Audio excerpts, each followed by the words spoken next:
ప్రభావంతో తెలంగాణలో వానలు దంచి కొడుతున్నాయి. ఇవాళ కూడా తెలంగాణలో భారీ నుంచి అతి భారీ వర్షాలు కురుస్తాయని వాతావరణ శాఖ హెచ్చరించింది. ఈ మేరకు పలు జిల్లాలకు రెడ్, ఆరెంజ్ అలర్ట్ జారీ చేసింది. తెలంగాణలోని 9 జిల్లాల్లో అతి భారీ వర్షాలు కురుస్తాయంటుంది. 12 జిల్లాలకు ఆరెంజ్, 6 జిల్లాలకు వాతావరణ శాఖ ఎల్లో అలర్ట్ జారీ చేసింది. అవసరం అయితేనే బయటకు రావాలని అధికారులు సూచిస్తున్నారు.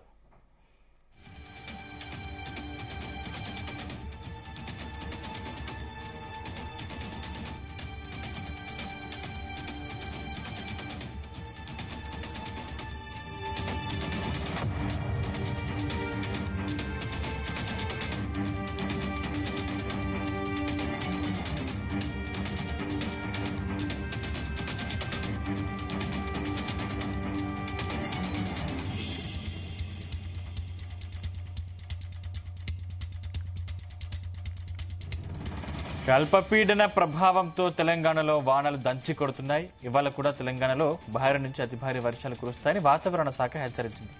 ఈ మేరకు పలు జిల్లాలకు రెడ్, ఆరెంజ్, ఎల్లో అలర్ట్ జారీ చేసింది. తెలంగాణలోని 9 జిల్లాల్లో అతి భారీ వర్షాలు కురుస్తాయంటోంది వాతావరణ శాఖ. 12 జిల్లాలకు ఆరెంజ్, 6 జిల్లాలకు వాతావరణ శాఖ ఎల్లో అలర్ట్ జారీ చేసింది. అవసరమైతేనే బయటకు రావాలని అధికారులు సూచిస్తున్నారు.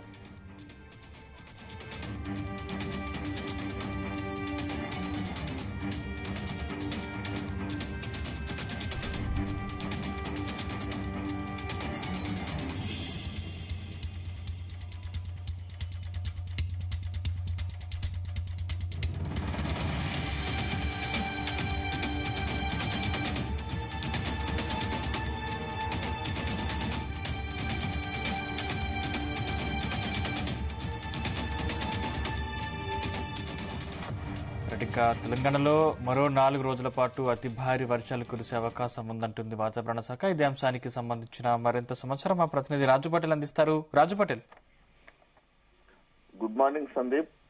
తెలంగాణలో వర్షాలు వేయడం లేదని చెప్పవచ్చు. పైగా రోజు రోజుకు వర్షపాతం సంబంధించినటువంటి సెంటీమీటర్లు కూడా పెరిగే అవకాశం ఉంది. రోజు రోజుకు ఎక్కువగా వాన పడుతుంది. దీంతో హైదరాబాద్ తో పాటు జిల్లాలన్నీ కూడా అతలాకుతలం అవుతున్నాయి. భారీ వర్షంతో జనజీవనం పూర్తిగా స్తంభించిపోతుంది. చాలా గ్రామాల్లో చుట్టూ వర్షం నీరు వచ్చి చేరింది. చాలా కాలనీలతో పాటు వార్డుల్లో కూడా లోతట్టు ప్రాంతాల్లోకి నీళ్లు రావడంతో ప్రజలకు చాలా రకమైనటువంటి ఇబ్బందులు ఎదుర్కొంటున్నాయి. వాగులు పొంగి పొర్లిపోవడంతో చాలా గ్రామాలకు రాకపోకలు కూడా నిలిచిపోయాయి. కంప్లీట్ గా తెలంగాణ వ్యాప్తంగా అయితే వర్షాలతోటి ప్రభుత్వం హై అలర్ట్ కూడా జారీ చేసింది. ఎందుకంటే పొంగుతున్న వాగులతోటి వర్షాల వల్ల జనజీవనానికి చాలా ఇబ్బందులు ఎదురుతుంటాయి. అత్యవసర పరిస్థితులు కూడా ఏర్పడే అవకాశం ఉన్న నేపథ్యంలో ప్రభుత్వం కంప్లీట్ గా హై అలర్ట్ జారీ చేసింది. 9 జిల్లాలకు రెడ్ అలర్ట్, 12 జిల్లాలకు ఆరెంజ్ అలర్ట్, 6 జిల్లాలకు ఎల్లో అలర్ట్ ను వాతావరణ శాఖ జారీ చేసింది. తెలంగాణలో ఎక్కడ చూసినా సరే కుండపోత వర్షం నమోదవుతుంది. రాష్ట్ర వ్యాప్తంగా కూడా నిన్న ఎడతెరిపి లేకుండా వర్షం కురిసింది. రాజధాని హైదరాబాద్ తో పాటు పలు జిల్లాలో భారీగా వర్షం నమోదైంది. చెరువులు, వాగులు అన్ని పొంగి ప్రవహిస్తున్నాయి. పల్లె పట్టణం అనే తేడా లేకుండా చాలా చోట్ల రోడ్లపైకి, కాలనీపైకి వరద నీరు చేరింది. దీంతో జనజీవనం కంప్లీట్ గా అతలాకుతలమైంది. ముఖ్యంగా ఉమ్మడి ఆదిలాబాద్ జిల్లాలో మంగళవారం నుంచి బుధవారం సాయంత్రం వరకు భారీ వర్షం కురిసింది. రాష్ట్రంలోనే రికార్డు స్థాయిలో మంచిర్యాల జిల్లా కన్నెపల్లిలో 23.3 సెంటీమీటర్ల వర్షపాతం, భీమినిలో 22.6 సెంటీమీటర్లు, కొమ్రంభీం జిల్లా రెబ్బెనలో 22 సెంటీమీటర్ల వర్షం నమోదైంది. దీంతో ఇటు భీమిని, అటు కన్నెపల్లి, రెబ్బెన ఈ 3 మండలాల్లో ఉన్నటువంటి వాగులు చాలా ఉధృతంగా ప్రవహించాయి. వాగుల యొక్క బ్యాక్ వాటర్ తో పక్కనున్నటువంటి గ్రామాలకు నీళ్లు చేరి ఇళ్లలోకి కూడా నీళ్లు చేరింది. మధ్య బంగాళాఖాతంలో ఏర్పడినటువంటి అల్పపీడన ప్రభావంతో మరొక 4 రోజుల పాటు భారీ నుంచి అతి భారీ వర్షాలు కురిసే అవకాశం ఉంది. గంటకు 40 నుంచి 50 కిలోమీటర్ల వేగంతో ఈదురుగాలు వీచే అవకాశం ఉందని కూడా హైదరాబాద్ వాతావరణ కేంద్రం తెలిపింది. ఇక జిహెచ్ఎంసీ పరిధి కనుక చూసుకుంటే జిహెచ్ఎంసీలోని చాలా ప్రాంతాల్లో 12 సెంటీమీటర్ల వరకు వర్షం కురిసే అవకాశం ఉంది. 17వ తేదీ వరకు ఈ 10 జిల్లాల్లో వర్షాలు కురిసే అవకాశం ఉన్నటువంటి నేపథ్యంలో ఏదైతే ప్రభుత్వం అలర్ట్ ప్రకటించిన జిల్లాలకు కూడా అటు గవర్నమెంట్ ప్రైవేట్ స్కూళ్లలో కూడా హాలిడేస్ ప్రకటిస్తూ విద్యాశాఖ ఉత్తర్వులు కూడా జారీ చేసింది. సో సరే నిన్న జరిగినటువంటి కంప్లీట్ గా వివిధ జిల్లాల్లో జరిగినటువంటి వర్షపాతం ఒక లెక్కలు కనుక తీసుకుంటే మనకు తాండూరు మండలం మంచిర్యాలలో 18.2 సెంటీమీటర్లు, భూపాల్పల్లి మండలం చిట్యాలలో 18 సెంటీమీటర్లు, ములుగు జిల్లా మంగపేటలో 16.4 సెంటీమీటర్లు, అలానే భూపాల్పల్లి జిల్లా రేగండలో 13.3 సెంటీమీటర్ల వర్షపాతం నమోదైంది. సిద్దిపేట జిల్లా పెద్దాపూర్, కరీంనగర్ జిల్లా పోచంపల్లి, ములుగు జిల్లా వెంకటాపూర్, చెల్పూరు, మంగపేట, సూర్యాపేట జిల్లా అలంగాపూర్, పెద్దపల్లి జిల్లా శ్రీరాంపూర్, కరీంనగర్ జిల్లా చిగురుమామిలో కూడా అత్యధికంగా భారీగా వర్షపాతం నమోదైంది. కురుస్తున్నటువంటి వర్షాల వలనైతే వరంగల్, ఓరుగల్ అయితే చాలా ప్రమాదకర పరిస్థితిలోకి మారిందని చెప్పవచ్చు. ఓరుగల్లుకు వాన గతంలో ఎన్నడూ లేని ఒక గాయాలను తయారు చేసింది. ఉమ్మడి వరంగల్ జిల్లాలో వాగులు చాలా ఉధృతంగా ప్రవహిస్తున్నాయి. వరద నష్టాలు చూసి ముంపు కాలిన ప్రజలు బోరుమని విలపిస్తున్నారు. వరంగల్ నగరంలోని చాలా నివాస ప్రాంతాలను ముంచెత్తిన వరద నీరు ఇంకా పూర్తిగా తగ్గలేదు. మైసయ్య నగర్ లో ఇప్పటికీ 2 రోజుల నుంచి నీళ్లే ఉంటుంది. 2 రోజుల నుంచి మైసమ్మ నగర్ లోని ఇళ్లలో ఇంకా నీరే ఉంటుంది, బయటికి పోవడం లేదు. కురుస్తున్న వర్షాల వల్ల నీరు ఎట్టుపోవాలో తెలియక నీరు బయటికి పోలేక అక్కడే స్టోర్ అయి ఉంటుంది. ములుగు జిల్లా మంగపేట మండలంలో కూడా భారీ వర్షం కురిసింది. పలు చోట్ల పంట పొలాలు కూడా నీట మునిగిపోయి ఇసుక మేటలో పేరుకుపోవడంతో పంటలకు కూడా నష్టం వచ్చింది.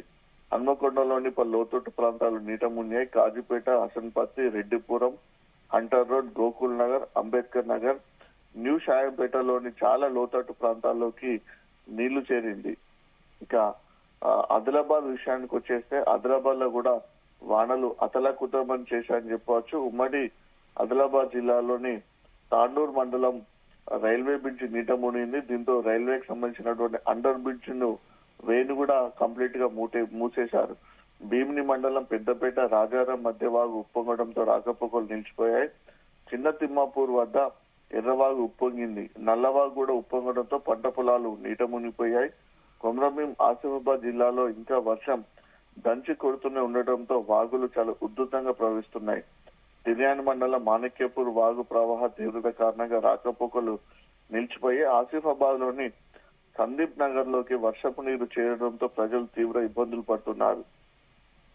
మంచిర్యాల జిల్లా తాండూరు మండలం తాండూరుకు నర్సాపూర్ కు మధ్య ఉన్నటువంటి భీమన్న వాగు ఉప్పొంగి పొర్లిపోవడంతో వాళ్ళు నర్సాపూర్ వైపు నుంచి హాస్పిటల్ రావడానికి వాగు దాటలేక ఉన్నటువంటి గర్భిణిని పోలీసుల సహాయంతో పోలీసులు ఎంతో రెస్క్యూ చేసి తాళ్ల సహాయంతో తీసుకొచ్చి 108 ద్వారా హాస్పిటల్ కి తరలించడం జరిగింది. ఇమీడియట్లీ హాస్పిటల్ కి బెల్లంపల్లికి వెళ్లిన తర్వాతనే ఆ గర్భిణి మగబిడ్డకు జన్మనించడంతో తల్లి బిడ్డ ఇద్దరు క్షేమంగా ఉన్నారు.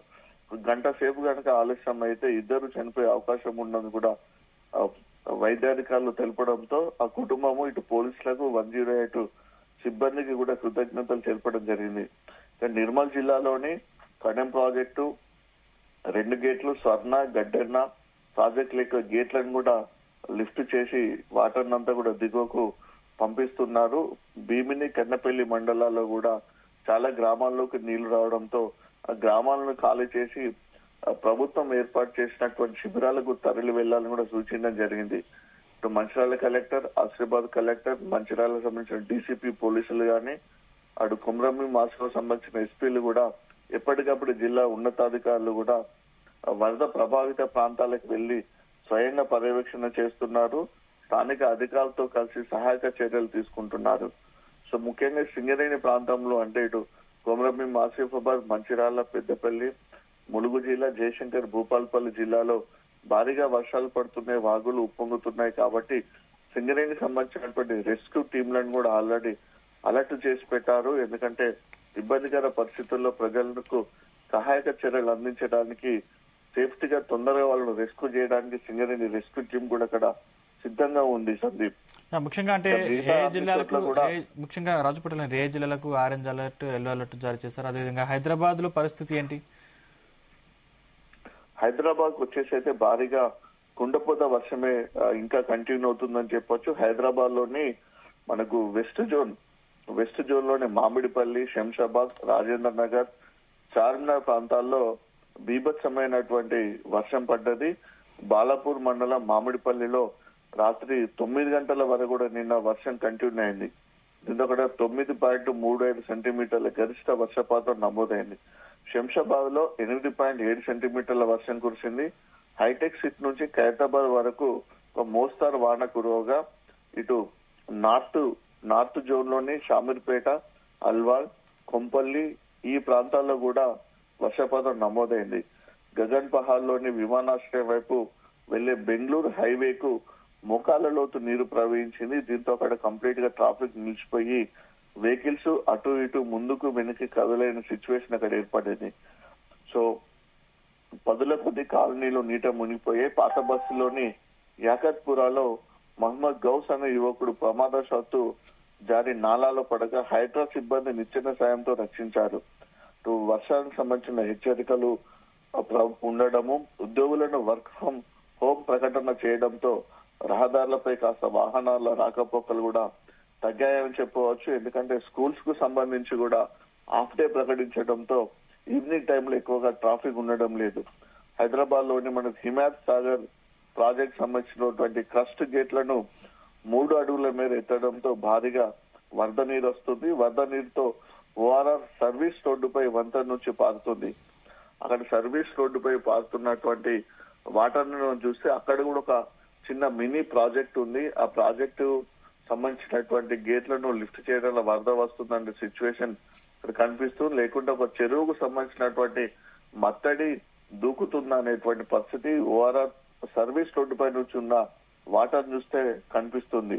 హైదరాబాద్ అయితే ఇంకా వర్షాల బారి నుంచి పూర్తిగా కోలుకోవడం లేదు. దీంతో కంప్లీట్ గా రాష్ట్ర వ్యాప్తంగా ఉన్నటువంటి సిచ్యువేషన్స్ పైన అటు వైద్య ఆరోగ్య శాఖ మంత్రి దామోదర్ రాజనరసింహతో పాటు మరో మంత్రి పొంగులేటి శ్రీనివాస్ రెడ్డి కూడా జిల్లా అధికారులతో, జిల్లా కలెక్టర్లతో కూడా రివ్యూ నిర్వహించారు. భారీ వర్షాల కారణంగా జనజీవనానికి ఆటంకం లేకుండా ఇమ్మీడియట్లీ చర్యలు తీసుకోవాలని కూడా రెవెన్యూ, గృహ నిర్మాణ శాఖ మంత్రి పొంగులేటి శ్రీనివాస్ రెడ్డి బుధవారం కలెక్టర్లతో మాట్లాడుతూ వీడియో కాన్ఫరెన్స్ ద్వారా ఆదేశాలు జారీ చేశారు. ముఖ్యంగా ప్రతి జిల్లాలో ఉన్నటువంటి control room, help line centre 24 hours పనిచేయాలని, సిబ్బంది అందరూ ఖచ్చితంగా 24 గంటలు అందుబాటులో ఉండాలని కూడా చెప్పడం జరిగింది. హన్మకొండ, వరంగల్, జనగామ, మహబాద్, భూపాల్పల్లి ఈ జిల్లాలకు అలర్ట్ ఎక్కువగా ఉండడంతో ఈ జిల్లా అధికారులు ఖచ్చితంగా 24 అవర్స్ అందుబాటులో ఉండి ఎప్పటికప్పటి పరిస్థితిని కూడా ప్రభుత్వానికి తెలియజేయాలని కూడా అటు చెప్పడం జరిగింది.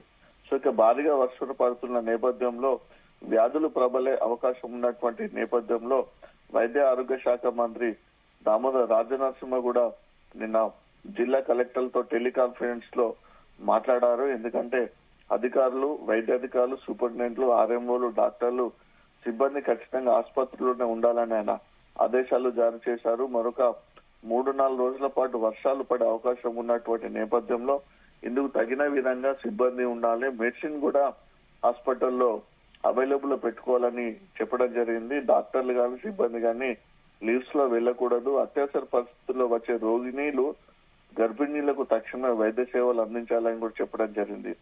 ప్రసవం సమయం దగ్గరగా ఉన్న గర్భిణీలను గుర్తించి ముందస్తులనే వారికి ఇన్ఫర్మేషన్ ఇప్పించి ఆసుపత్రుల్లో కూడా అడ్మిట్ చేయాలని చెప్పింది.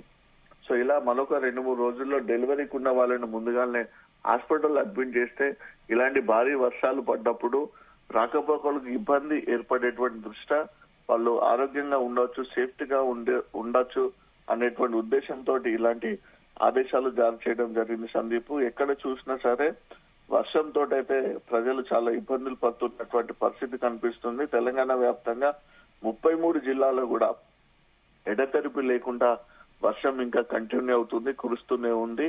కాస్త తెల్లవారుజామున కొంచెం వరుణుడైతే కొంచెం గ్యాప్ ఇచ్చాడని చెప్పవచ్చు, కానీ తిరిగి మళ్ళీ వర్షం పడే అవకాశం ఉంది. ఎందుకంటే అల్పపీడనం మరింత బలపడుతుంది. ఈదురుగాలు ఎక్కువగా వీస్తున్నటువంటి ఇలాంటి పరిస్థితులలో మరింత వర్షం కురిసే అవకాశం ఉంది. వాగులు అన్ని జిల్లాల్లోని వాగులు అయితే చాలా ఉధృతంగా ప్రవహిస్తున్నాయి. ఇప్పటి వరకు మనకు గోదావరి నదికి ప్రవాహం లేదు, గోదావరి నదికి వరద లేదు అనేటువంటి ఆందోళన ఉన్నటువంటి గోదావరి నది పరివాహక ప్రాంత ప్రజలకు కానీ, గోదావరి నది పైన ఉన్నటువంటి ప్రాజెక్టుల ద్వారా వచ్చేటువంటి సాగునీటికి ఆయకట్టేటువంటి రైతాంగం కానీ ఆందోళన చెందింది. కానీ ఇప్పుడు ఆందోళన నుంచి వాళ్ళు క్రమక్రమంగా బయటపడుతున్నారు. ఎందుకంటే గోదావరి నదికి కూడా భారీగా వరద నీరు వచ్చి చేరుతుంది. అటు నిజామాబాద్ ఉన్నటువంటి ఎస్ఆర్ఎస్పీ ప్రాజెక్టు కానీ, ఇటు మంచిర్యాలలో ఉన్నటువంటి ఎల్లంపల్లి ప్రాజెక్టులు కూడా క్రమంగా భారీగానే వరద నీరు వచ్చి చేరుతుంది. సో ఎల్లంపల్లి ప్రాజెక్టుకు అయితే 20,000 క్యూసెక్ల ఇన్ఫ్లో వస్తుంది. ఇప్పటికీ 16 టీఎంసీల వరకు వాటర్ వచ్చే అవకాశం ఉంది ఈ రోజు సాయంత్రం వరకు. రేపో ఎల్లుండో ఎల్లంపల్లి ప్రాజెక్టు గేట్లను కూడా లిఫ్ట్ చేసే అవకాశం ఉంది.